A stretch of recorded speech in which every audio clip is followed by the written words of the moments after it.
This is the Week in Sustainability from Sustain Life. It's where our team of sustainability experts and practitioners share commentary to keep you up to date on developing stories and news.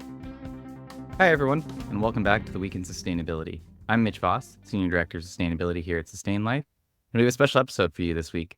With the release of the 2024 CDP Questionnaire, we thought it'd be helpful for many of our listeners to hear an abbreviated version of a recent webinar so you can learn how to best prepare for your own 2024 submission. Thanks, everyone. Enjoy this week's episode. Well, for the next few minutes, we will kind of delve into some of the pivotal updates to the 2024 CDP questionnaire here. So one of the most important thing with the 2024 CDP questionnaire is it's kind of designed to refine and enhance kind of the streamlined process of reporting to CDP. So these changes kind of reflect CDP's collective progress and the evolving kind of demands of the environmental landscape, right? So with kind of the new introductions of new standards and new regulatory frameworks, CDP was kind of in that, required to actually adjust that questionnaire to help kind of address some of these emerging trends in the environmental space. So one of the main changes with the questionnaire is the integrated questionnaire. First and foremost, the integration of separate questionnaires into a singular comprehensive document marks a kind of a transformative shift in the environmental disclosure. So part of this year, CDP has streamlined the process by merging climate, water, and the forest disclosures into one unified questionnaire. So you no longer have to disclose to three separate questionnaires for CDP. So what is the point of this? This kind of approach not only simplifies the data submission process, but it also kind of creates a more interconnected understanding of the environmental impacts and how each of those three topics kind of interact with one another. One of the more important items as well is kind of it eliminates some of the repetitive data entry and kind of reducing the complexity, which enables companies to actually focus on quality and coherence in their reporting, making it easier to actually address some of these interconnected environmental challenges on a more holistic basis, right? So just kind of having that deep understanding of how your company is performing across those three key areas. The next one would be the focus on SMEs, which are small and medium-sized enterprises. So one of CDP's more important things was to actually turn its attention to being more inclusive, right? So part of the 2024 updates, it placed a significant focus on SMEs. We all know that SMEs are now kind of provided with a tailored section within the questionnaire, which reflects kind of CDP's commitment to support all of the business, regardless of all their sizes in their sustainability journeys. And we also know that SMEs play a critical role in decarbonization. So that was kind of CDP's focus here, is to actually provide a more inclusive questionnaire that SMEs can use. So this section ensures that smaller or SMEs are not overwhelmed by the complexity of the detailed reporting that may be more manageable for larger corporations. And it also empowers SMEs to report effectively and highlighting their kind of unique challenges and contributions to sustainability. One thing to note on the SMEs is that the questions will just be focused on climate change. So, forest and water will not be a focus topic for SMEs here, or kind of the new guidance for SMEs. The final major topic with the 2024 CDP is its alignment with standards and regulatory frameworks. As I mentioned earlier, the environmental space is rapidly evolving with kind of new emerging standards such as the TNFD, the SEC ruling, CSRD, California, and so forth. CDP was required to actually kind of align with all of these standards. One of the main things is the new questionnaire actually enhances its alignment with critical standards. It's like the IFRS S2 and the emerging TNFD, which for anyone that's not aware of TNFD, that is the Task Force for Nature-Related Financial Disclosure. So this alignment ensures that kind of the environmental data that you provide to CDP not only meets global practices, but also positions your company favorably in an environment where kind of investors and regulators are actually demanding some of these high quality and kind of standardized environmental disclosures. So this strategic alignment kind of helps demystify some of the complexity in the sustainability reporting landscape, and also kind of provide a clear pathway for compliance with, the SEC ruling, the CSRD in Europe, and so forth. I might just want to talk a bit more about that last point too, because I think it's a really great point for organizations that are maybe on the fence about reporting to CDP or want to kind of use it as a jumping off point that in aligning to and actually reporting to CDP, it's actually allows you to also, rather simply and, as simply as corporate reporting can be, also align to some of those other frameworks that I think it's something that we see certainly with the customers we work with that, there is going to be a lot of them are affected by regulatory reporting and using the CDP questionnaire and kind of framework really sets them up for success later on with those types of regulatory reports. Just before we kind of move on, a few notable mentions here on kind of some key updates as well with the CDP is kind of the enhanced detail on risk management. So one of the main themes with CDP is it not only focuses on risks and opportunities, but also looks at your dependencies and impacts on nature, again, which is also derived kind of from the recommendations in the TNFD guidance. And then another one would be kind of the introduction of biodiversity and plastics. So again, recognizing the interconnectedness of environmental challenges, kind of the purpose of the CDP was to actually expand the questionnaire to include these sections to have this more holistic approach. Anything to add there, Mitch? Yeah, all great points. And I think it kind of showcases, and this did come up at the conference in New York as well, the direction that CDP is headed with not only aligning with those standards, but maybe expanding the scope a little bit in terms of what they're collecting and requiring of companies to report to really make an informed kind of ranking or rating and decision-making process for people they're providing the data to. Well, next section, we'll be talking about activity classification system, or short for ACS. Before starting to disclose the CDP, one of the things you need to determine is the sectors you operate in.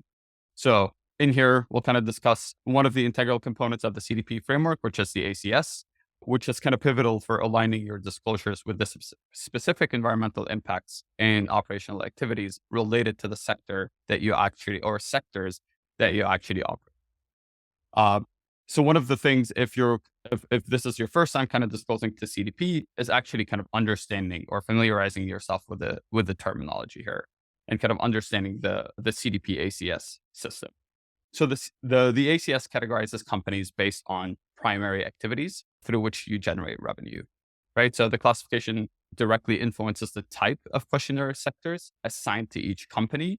And by that, you kind of ensure, or CDP kind of ensures that every company that's reporting to CDP receives a very tailored questionnaire that reflects the specific environmental footprint and the business model. So this approach, really makes sure that the data collected is both relevant and strategic to both, yourself as a reporting company that's trying to, hop on kind of your sustainability journey, and as well as kind of any investors and regulatory bodies that actually care about kind of the disclosures that you're actually providing to the CDP. Yeah. So, and actually, I think this is a perfect time to address one of the first questions that came in too. This question came in, it says, by streamlining reporting so that one questionnaire covers climate, water, and forests, are all entities other than SMEs required to report / make disclosures on those topics? What if those topics are not relevant to your business? I think that's exactly what the ACS looks to accomplish with basically how you answer those questions will determine, A, the sector that you're in, but also B, that you do have to respond to. Want to add any more color there, Hassam? So yeah, that is exactly what the ACS does, right? So it really helps you determine what the questions are going to look like as part of the CDP questionnaire that you actually receive, right? So you get a tailored version that represents your business model and your operations.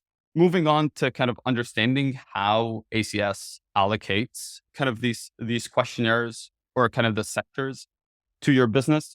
The ACS kind of uses a revenue-based activity assignment. So each company's engagement with CDP starts with the classification of its activities based on where it's making its revenue, right? So one of the main things is, for example, a company with multiple lines of business will see that its primary revenue generating activity dictate its the core of its environmental reporting. And I'll get into a quick example to kind of highlight, how that actually works.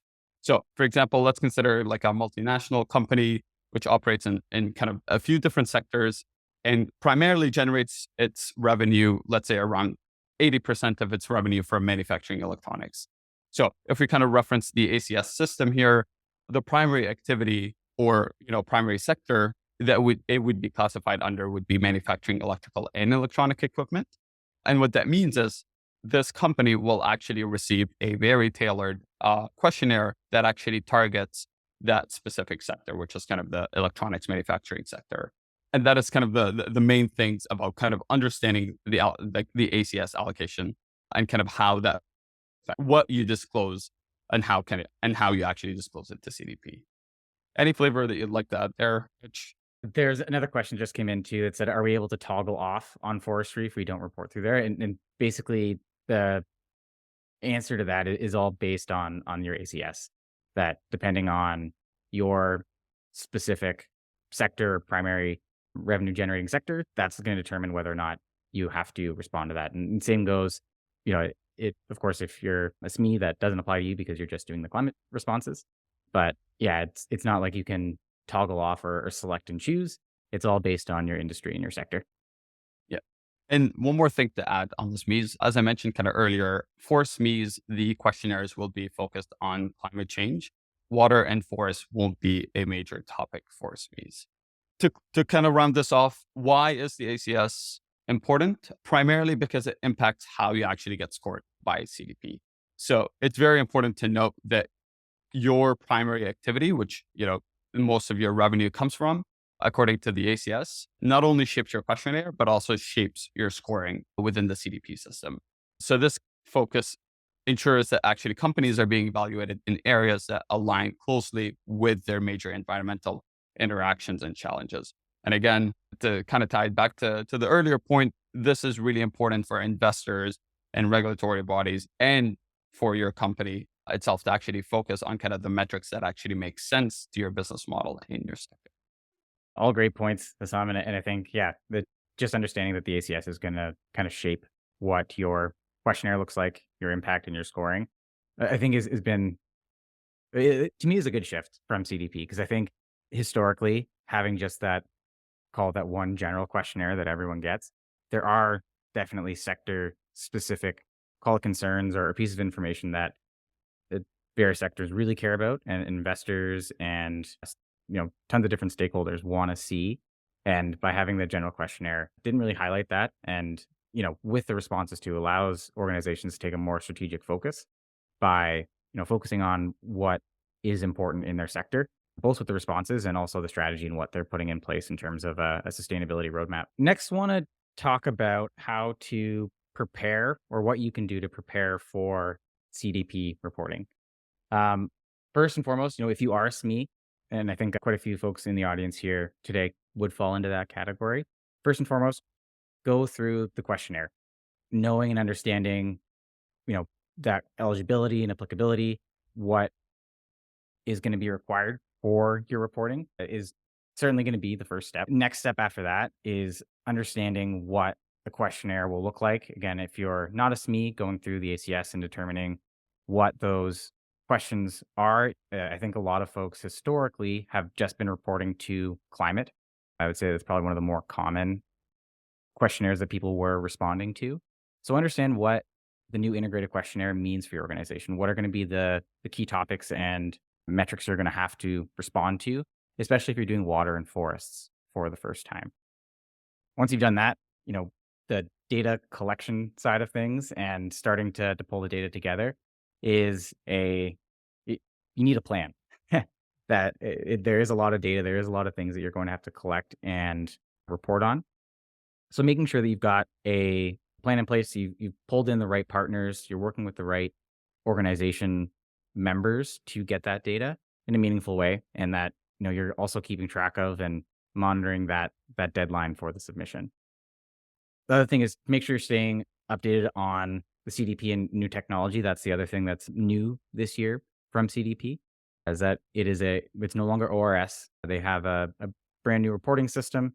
So I would say working with a technology partner or working to understand that portal better for your reporting is going to be new for this year, and something you want to make sure you're getting ahead of and not waiting to the last minute. I think that's if I had one piece of advice for this whole process, it's start early.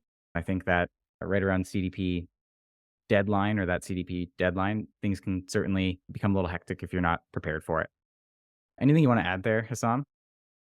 I'd love to maybe kind of follow up with a question here and, considering the streamlined process for SMEs with the new integrated and kind of with the new questionnaire that CDP is actually putting out specifically for SMEs, how do you think it will impact the readiness of those smaller companies to engage with the CDP reporting season?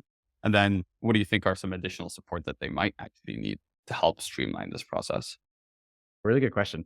I think that I do like the approach of having it be a SME questionnaire because I think it oftentimes the call it the larger questionnaire or the more general questionnaire that we've had historically has almost made it seem probably too daunting, if you will, for larger organizations. And by having the streamlined or having the SME pathway, I almost equate it to similar to what SBTI did with their SMB or SME pathway that you can follow, that it makes it more approachable, that it makes it so that, if organizations before were either worried about not answering certain questions and getting a bad grade or things like that, by having it as a streamlined questionnaire and focusing on the key material, things that need to be reported for SMEs, lowers that barrier to entry and makes it more approachable. And second part of that question about what organizations can do to prepare, what they should be doing now. I would say if you are thinking about reporting to CDP or, sometimes it can be you have to report CDP. I know there are certain organizations in certain sectors. I think pharma is a good example. Same with retail, where they're requiring suppliers to report to CDP. And if you do fall into that category, first take a handle on or get a handle on what internal resources you have and what capacity you have within your organization. And if you don't have the capacity to take it on internally, look for partners, whether that be through a software platform like ours, working with various other organizations to basically support you and get that data together, because it is a lot of work. Make sure you've got the right partners identified if you don't have the internal resources to cover it on your own. And maybe just a quick follow-up question on the stakeholder engagement. We all know that's a very daunting process. Can you actually share an example of how proactive stakeholder engagement can actually significantly influence the outcome of the reporting process and kind of the how it could potentially streamline this CDP reporting process and generally speaking? Yeah. No, I think I'm thinking about the same project you're referencing. But I think one of the biggest things for that stakeholder engagement is having that plan in place.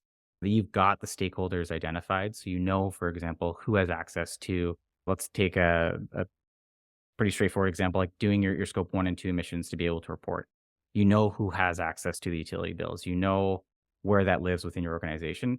And I think oftentimes sustainability professionals can approach it almost like they're in a silo, or that, it's just me and I need to get this data and I need to go and pull this. But the piece of advice I would have there is really identify who those stakeholders are and pull in other folks or other organizations, departments in your business to support in some of this. Oftentimes that kind of support can be driven kind of top down from maybe executive leadership having an eye on this and being involved in that reporting process, that, they can really facilitate that stakeholder side of things. And other times they can be bottom up, that you're identifying and pulling in resources as a sustainability professional and really documenting the process on who owns the data that we need to do, who has the decision-making power, or who can inform the decision-making for what we're going to be putting into our responses, and making sure that they're brought through this journey with you. It becomes more challenging, definitely, when you're trying to operate within a silo and not pulling in stakeholders from across the organization that can really enable you to have a much stronger response and make the decisions that need to be made, for example, for any of your sustainability strategy to actually have it implemented. So we've done a lot of talking about what the updates are and what CDP added and what this means for organizations that are going to be reporting. I want to spend a bit of time on what are the steps you can take to have a successful CDP submission. To me, kind of back to that same point I mentioned earlier, but really you want to have the right preparation and planning in place to make sure you're going to be successful. That submission or due date for that submission, it comes up quick every year. It's one of the things that, you shouldn't wait until crunch time to have basically kind of pulling those numbers together and getting the reporting done. I would say the sooner you can get started, the better. Really start with familiarizing yourself of the new requirements, then go ahead and form a team around that submission, making sure that you've got all the right stakeholders that are there to help, for example, with the decision making, with the data collection, with the analysis side of things, and overall strategy for your organization. Hassam, do you want to talk a bit more about data collection? I know it's something we've been doing a lot of right now. Absolutely. Who doesn't love data collection? So, data collection doesn't only come from the bottom up, but also from the top down. And what I mean by that bottom up is, you're collecting all of your utilities, all of your, your finance data and accounting data and your travel data and so on. But also a major part of the CDP reporting is actually reporting on things like risks and opportunities and your governance and what your strategy looks like and what your risk management looks like. And these kind of typically come from a top down, right? So it could be your CEO, your risk officer, your CFOs. So all of these kind of providing input on how to actually report to CDP. So again, this is a more streamlined process as part of the new integrated questionnaire. So again, eliminating some of the duplicative efforts that had to happen by reporting separately to the climate module and the forest and the water. So again, collecting that data early on is very critical to actually having a successful CDP submission. Yeah, no, really good call. And I think the thing that data collection, just to highlight too, is the more time you have with the data, the more checks. And that's the only other thing I would call out too is getting high quality data is going to be super important to inform your submission to CDP, but B, your overall decarbonization pathway strategy and what your organization can do from a sustainability lens. The more data you have, the better informed you'll be. And that, unfortunately usually requires a bit of effort to collect and gather that data. And, bleeds right into the second point about internal engagement, that making sure you've got the right stakeholders identified across your organization and that CDP can be elevated a bit with CDP training, for example. So something we see pretty commonly is having kind of like a sustainability training or something that is shared with the other departments across an organization, and including CDP as an element of that, so that people can know, hey, if I'm ever curious about what our company's stance on XYZ is or what we're doing in the space, that report is accessible and that they can see and get an understanding of what's going on and see how they can get involved.